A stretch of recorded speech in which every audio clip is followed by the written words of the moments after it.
নমস্কার। আমার বাসায় সন্ধ্যা ৬টার দিকে কিছু মুসলিম এসে আক্রমণ করে।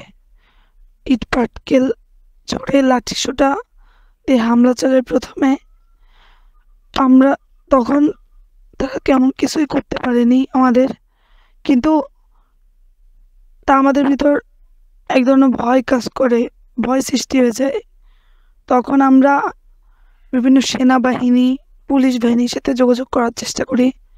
সেনাবাহিনীকে কানেক্ট করার চেষ্টা করি। তারা ফোন ধরে ফোর্স পাঠানোর কথা বললেও তারা এরকম কোনো ব্যবস্থা নেয়নি।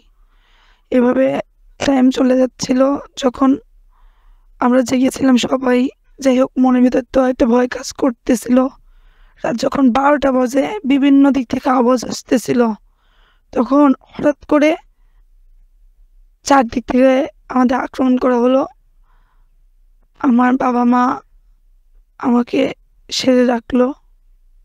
আমার বাবাকে হাতুড়ির আঘাতে ছিন্ন-বিচ্ছিন্ন করে দিল।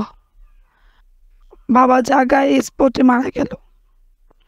আমার মাকে মাথায় আঘাত করছে, হাত-পা ভেঙে দিয়েছে।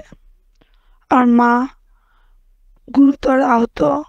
তার মাথায় ৩৬টা সেলাই লাগছে। আমার দিদি তাকে হাতুড়ি দিয়ে মারছে, মাথা ফাটায় দিয়েছে। আমরা খুবই নিরাপত্তাহীনতায় ভুগতেছি। আমি এখন না পেরে একটা সেফ জায়গায় আশ্রয় নিছি।